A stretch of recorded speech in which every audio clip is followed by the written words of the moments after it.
uyu munsi rero tuganire nyuma ya Kagame bizagenda gute. Niki kizaba nyuma ya Kagame? Ese bizagenda gute? Abantu benshi barabyibaza, ariko bamwe barakibereye mu macakubiri, ntabwo babitekerezaho cyane. Ariko nkuko tubizi, abantu bose bahabwa umuyobozi ubakwiriye mu gihe gikwiriye. Nabyibajeho nanjye ndavuga ni ese bizagenda gute? Ariko ijwi ryanjeho rirambwira ngo Kagame azunga abanyarwanda. Ntushobora kubyumva uri mu mitekerereze y'amacakubiri cyangwa mu bintu bidafite epfo na ruguru. Kugira ngo ubyumve ugomba kubanza ugashyira amarangamutima yawe hasi, ukayafasha hasi kugira ngo ubyumve. Kagame ni gute azunga abanyarwanda? Reka nze bikwereke, bitari ubu ariko wenda mu bihe bizaza. Bizagenda gute rero? Mbere ko tubyinjiramo, reka maze nkwibutse ko nanditse igitabo uko ijuru ryageragejwe mu Rwanda, jenoside yakorewe abatutsi mu mwaka w'1994, uko byari byarahanuwe mu mabonekera yaberaga za Kibeho.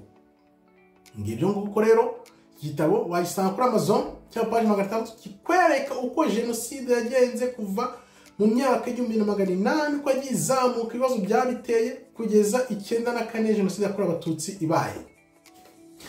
Dukomeze rero. Iyo mvuze ngo Kagame azunga abanyarwanda mba mvuga iki? Bizagenda gute nyuma ya Kagame? Reka tuze tubirebe, ariko nzi ko benshi bafite imyumvire mito iri hasi cyane iciriritse, ntago bari bubyumve icyo nshaka gusobanura hano. Tuzi neza ko tugendeye kuri Bibiliya, abayobozi n'abategetsi Imana yatangaga bategekaga mu kigereranyo imyaka 20, 30 cyangwa se 40. Niyo myaka bategekaga, Imana yarabarekaga bagategeka iyo myaka. None iyo myaka Kagame amaze gutegeka iragenda isatira ya 40 yo kumwisho. None rero hari uruhande rumurwanya, hari uruhande rumushyigikiye. Abanyarwanda barakibereye mu nzangano, amacakubiri, ivangura n'ibindi byinshi hirya no hino. Ibyo ni ihame, nta wabihakana, biriho. Noneho ikibazo nyamukuru, bizagenda gute nyuma ya Kagame yaravuye ku butegetsi? Uko azavaho kose, yaba yikuyeho, yaba avanyweho, uko bizagenda kose, mbese nyuma ye bizagenda gute? Abanyarwanda bari tayari, bariteguye? Ese cyangwa bazongera basubiranemo, baryane, bicane? Mbere na mbere, abanyarwanda bagomba kumenya ko hari gahunda amahanga cyane cyane akorewe na za Amerika, zamatse ibihugu zifitiye isi n'u Rwanda rurimo. Izo gahunda bafite uko zigaragarira muntu, bagomba kubanza kuvanaho ubuyobozi bwose bushaje, noneho bakazana ubundi buyobozi kugira ngo bakomeze za nzira zabo zo kuyobya isi yose, cyane cyane kuyobya Afurika, kugira ngo Afurika idasubirana ubutware. Abantu batumva ko Afurika aribo bari bafite ubutware. Abazungu rero bagomba gukomeza kubashyira hasi, bakoresha abo perezida bafite cyangwa se bakoresha izindi gahunda zose. Kubw'iyo mpamvu bikaba bishoboka ko ibihugu by'amahanga bishobora kongera guteza imyivumbagatanyo mu bihugu harimo n'u Rwanda. Bizagenda gute rero mu gihe amahanga azavuga ati reka tuvaneho duhindure ubutegetsi mu Rwanda? Amacenga n'amayeri yose bazakoresha bakaba babigeraho, ni izihe ngaruka bizagira ku munyarwanda? Ariko wibuke ko mu Rwanda hari umwihariko, hari ya jenoside navugaga yabaye yakorewe abatutsi. Ese ni irihe somo iriya jenoside yasize? Kuko maze iminsi hari umuntu twandikirana hano, dusa nkaho turi gukora debate nka deba, we ambwira ati dore impamvu abanyamerika batemera ko jenoside yakorewe abatutsi gusa, ahubwo bavuga ko ari ibyaha by'intambara, bagahindura inyito. Yambwira nyino ntaho bihuriye, jenoside yakorewe abatutsi yakozwe ku manywa, abantu bakora amalisite, bakambwira ngo abantu bishwe n'inkotanyi bazana ngo mu nama n'ibyo byose agashaka kubuza na jenoside. Yambwira nti no abantu bazi kubera kwanga guhunga babwirwa ngo bagende batangire inkotanyi cyangwa se n'abahamagajwe mu nama, abo bose ubashyize ku mibare imyaka 4 ntago bashobora guhura cyangwa bangane n'abishwe muri jenoside bakorewe amaliste. Abantu yes barapfuye ntawe bihakana, ariko gufata ibyaha by'intambara ukabigereranya na jenoside yabaye ku manywa y'ihanga abantu bayireba iminsi 100, ako nagashinyaguro kanyereka ko abantu ahubwo bagifite inzira ndende. Ari byo natekereza mvuga nti kuvaho kwa Kagame uko azavaho, yavaho neza yavaho nabi, nyuma ye nibwo ubwiyunge buzagaragara ikigero bugezeho mu Rwanda. Ariko rero nkomeze yangingo ngira nti Kagame azunga abanyarwanda gute azabunga. Nkuko nabikubwiye, Imana itanga abayobozi bakwiriye abaturage mu gihe nyacyo. Na Kagame rero kuba yaraje kuba umuyobozi w'u Rwanda yazi igihe nyacyo, kuko ubuyobozi bwose niba wemera Bibiliya buturuka ku Mana. Imana rero ikaba yaramuzanye kugira ngo akande yumvisha abanyarwanda impande zose zombi, noneho nyuma kubera umugambi w'Imana nyuma y'igihe kirekire abanyarwanda bazasubiza amaso mu barebe ubundi turapfa iki. Niyo mpamvu rero Imana yabahaye umuyobozi ubakwiriye igihe gikwiriye kugira ngo abakande mwembi impande zombi, noneho ayo macakubiri cyangwa n'umwiryane wanyu mubishyire hasi mu gihe kiri imbere, atari iki gihe turimo. Igihe kizaza muzasubiza amaso nyuma none muvuge muti dore bamwe biraye mu bandi bakora jenoside, n'abandi bavuga ibyaha by'intambara babivuga. Noneho umuyobozi Imana yabahaye kugira ngo abashyire hamwe abakanda bumvishe, bizatume mwumva noneho mwiyunge kuko mwanze kwiyunga. Kubera impamvu rero abanyarwanda bazacisha make biyunge, nubwo hatazabura abazashaka kugarura ibya kera cyangwa se abazashaka gukomeza ibiri ubu. Byanze bikunze abazashaka kumvikana no kubumwe bazaba benshi kuruta abazashaka kuzana amacakubiri. Akaba ariyo mpamvu rero mvuga ni Kagame azunga abanyarwanda. Nyuma ye bizagenda gute? Yes, hashobora kuzaba imyivumbagatanyo y'igihe gito, ariko abanyarwanda bazamaze kubona impfu bagiye banyuramo, zaba za jenoside zaba izo z'ibyaha by'intambara abantu bavuga, none bose bashyire hamwe, bashyire ku munzani, bashyire mu gaciro, bavuge bati murumva murareba, reka twumvikane dusangire kino gihugu, nubwo twaba tudahuje imyumvire cyangwa n'ibindi bidutanya, ariko dushyire igihugu imbere, noneho twiyunge. Nuko abanyarwanda baziyunga, noneho bakarenga iby'amoko bakaba bene Kanyarwanda nanone. Ariko rero nanone hari danger yuko ubutegetsi buramuka buvuyeho nabi, amaraso ashobora kuzongera kumeneka ku bwinshi mbere yuko abantu baziyunga.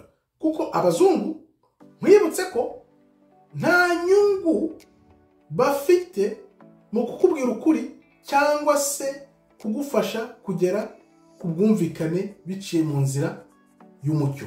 Abazungu ahubwo icyo bakora barabaryanisha nanone.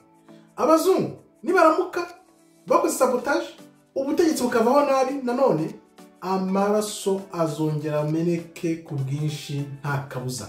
Niyo mpamvu rero nkangurira abantu uyu munsi bafana cyangwa se biyumvamo ingengabitekerezo izo arizo zose, yaba ku ruhande rw'abahutu, yaba ku ruhande rw'abatutsi, yaba ku ruhande rw'abantu bose bita bakiza nguni, ibyo bintu ni bibi, kuko ubuyobozi niburamuka buvuyeho nabi, byanze bikunze abazabigiramo ingaruka zikomeye cyane ni abanyarwanda bene wanyu.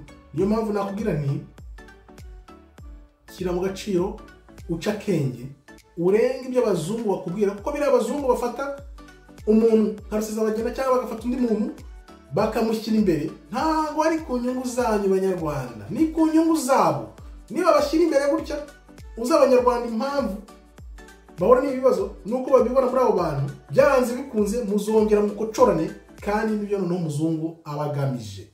Nkaba mbabwira nti mwihangane nk'uko ibindi bihugu byihangana, umuyobozi uriho bakamureka akazivanaho, za Cameroon, za Uganda, ibihugu byose bizi ubwenge bidashaka kumena amaraso, iyo bifite umuyobozi runaka yaba bakandamiza yaba batwaye igihe kirekire, baramureka akazivanaho. Ni wacu rero kuki tutabikurikiza mureke umuntu Imana niba yaramuzanyeho kugira ngo abakanda bumvishe ko mwanze kumva, mumureke ibihe bye birangira azagende, ahubwo nyuma ye bizagenda gute? Nicyo kibazo abanyarwanda mwagombye kuba mwibaza uyu munsi. Ubutegetsi rero iyo buhirimye mu myivumbagatanya buvanywaho ku ngufu, nibwo abanyarwanda bazahita bamenya isura ya nyayo y'abanyarwanda, kuko byanze bikunze abanyarwanda bashobora kuzafata impande bakigaragaza abari bo, yaba ari inkundarubyino, yaba ari abahe, buri bose bahita bahinduka. Kubw'iyo mpamvu rero nkavuga nti muzirinde ikintu kibatera imyivumbagatanyo n'umwiryane, kuko abanyarwanda byanze bikunze bagomba kuziyunga bakongera kumwe, ariko ubutegetsi niburamuka buvuyeho ku nabi, byanze bikunze benshi bazahita bafata impande bahagarariyeho, bihite bigaragara, noneho buri wese amenye uti kumbi abanyarwanda nuko bameze, barakusingiza bakakwambaza igihe ukibafite ububasha, ariko iyo birangiye tuzi uko bigenda, yaba abanyarwanda yaba n'andi mahanga. Kubw'umwihariko mu Rwanda, iyo zihinduye imirishyo bajya aho imirishyo igiye, bagakomeza kuvuza ingoma, gucuranga, ukagira ngo nta cyabaye.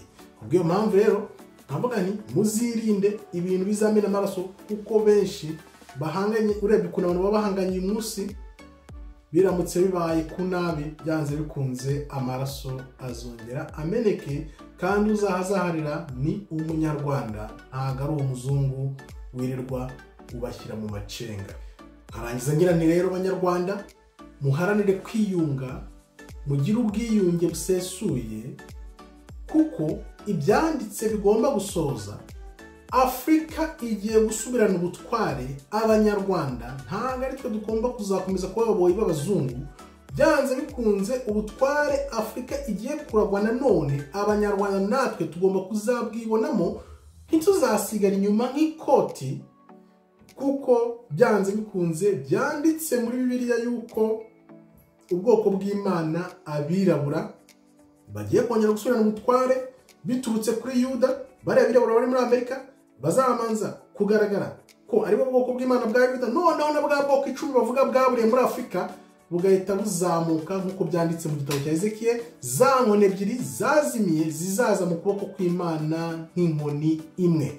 Nuko bizagenda rero, abanyarwanda nabo ahubwo muzasanga mufite gahunda ndende muri uwo mugambi w'Imana wo kongera kugarura ubwoko bwayo hamwe, ubwoko bw'abirabura.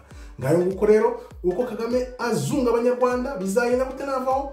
Ngewe neretswe ko azunga abanyarwanda kubera ko abanyarwanda banze kwiyunga, banze kumva, ariko kubakanda nk'Imana yabamuhaye, ikabaha umuyobozi ubakwiriye mu gihe gikwiriye, n'uwo mwese mwirirwa tuvuga tuti okay, gutya na gutya gutya na gutya gutya na gutya, bagataka. Kuba ari umuyobozi uyu munsi, nimwe mwabigizemo uruhare, kubera ko Imana yabahaye umuyobozi ubakwiriye. Mwanze kwiyunga ku neza, Imana ibaha umuntu uzabunga ukoresheje inkoni y'icyuma. Niko byagendaga muri Bibiliya, niba usoma Bibiliya urabizi, n'ubu niko bimeze, nta gishya munsi y'izuba. Ahubwo wavuga uti tuzavana iki muri ubu butegetsi bwa Kagame? Ni irihe somo tuzavanamo? Ese tuzacisha amajye gute kugira ngo twiyunge tubumwe?